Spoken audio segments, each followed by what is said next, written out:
Bienvenue dans ce nouveau décryptage. Bon, on va commencer par un paradoxe assez fascinant et qui est vraiment au cœur de toute l'histoire humaine. D'un côté, nos besoins, à nous les humains, semblent littéralement sans limite. On veut toujours plus.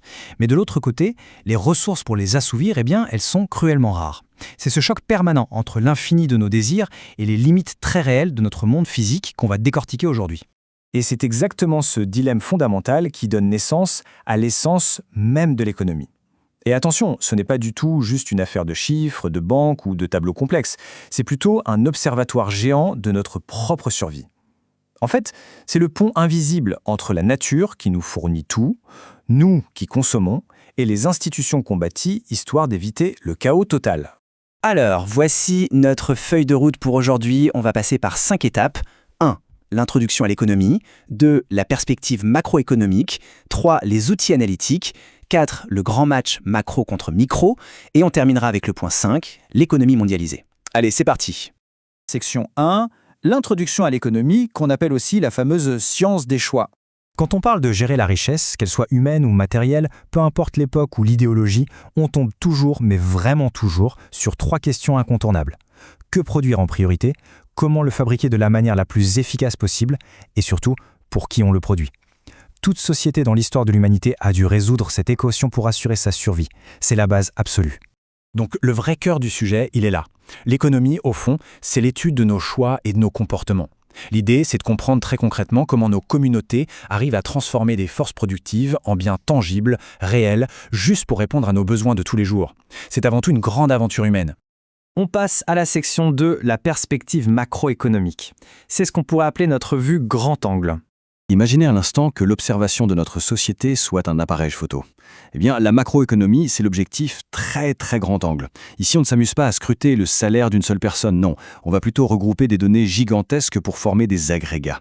On regarde le revenu national, l'emploi global, la masse monétaire ou le niveau général des prix. Ça permet de capter les immenses dynamiques d'un pays tout entier. Impressionnant, non ?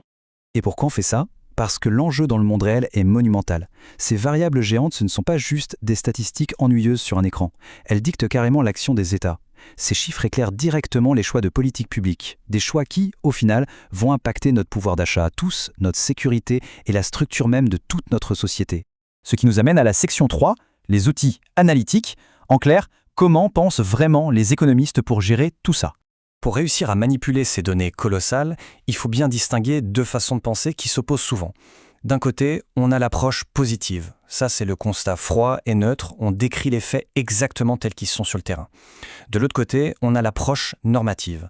Là, on introduit des jugements de valeur. On imagine comment le système devrait idéalement fonctionner. Et faire la part des choses entre les deux, c'est absolument clé pour décoder n'importe quelle théorie économique. Et laissez-moi vous dire que la méthode scientifique derrière tout ça est sans pitié. Tout commence toujours par une observation hyper minutieuse, très ancrée dans l'histoire.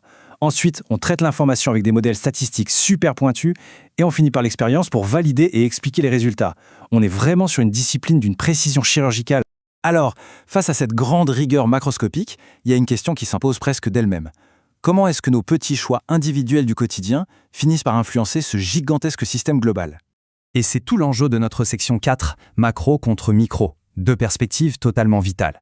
En fait, ce sont 2 échelles d'études diamétralement opposées. D'une part, on a la vision très large de la macroéconomie qui englobe le produit national ou le commerce extérieur. Et d'autre part, on fait un zoom extrême avec la microéconomie.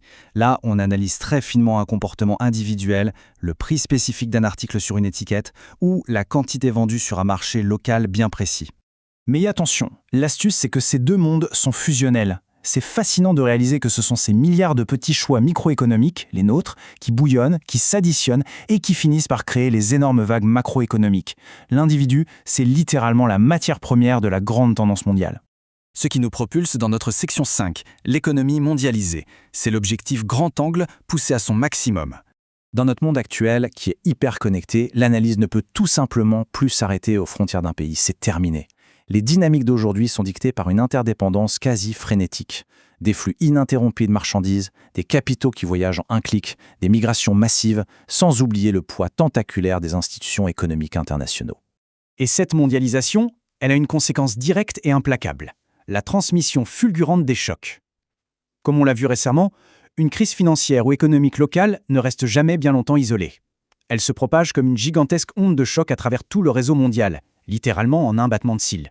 Donc, pour résumer tout ça, l'analyse macroéconomique n'a vraiment rien d'un concept abstrait un peu poussiéreux. C'est notre clé à molette, c'est l'outil indispensable pour diagnostiquer ces déséquilibres mondiaux, pour anticiper les cycles destructeurs et pour trouver comment amortir les chocs afin de maintenir notre planète en équilibre. Ce qui nous laisse avec une toute dernière réflexion, aussi provocante que cruciale. Vu que nos économies sont de plus en plus intégrées et donc extrêmement vulnérables au moindre séisme extérieur, comment les politiques publiques de demain vont-elles réussir à marcher sur cette corde raide ? Le grand défi sera de trouver l'équilibre parfait entre le besoin d'une vraie stabilité nationale et la réalité incontournable de l'interdépendance mondiale. C'est peut-être le plus grand paradoxe de notre époque. Un immense merci d'avoir suivi cette exploration jusqu'au bout et à très bientôt pour un nouveau décryptage.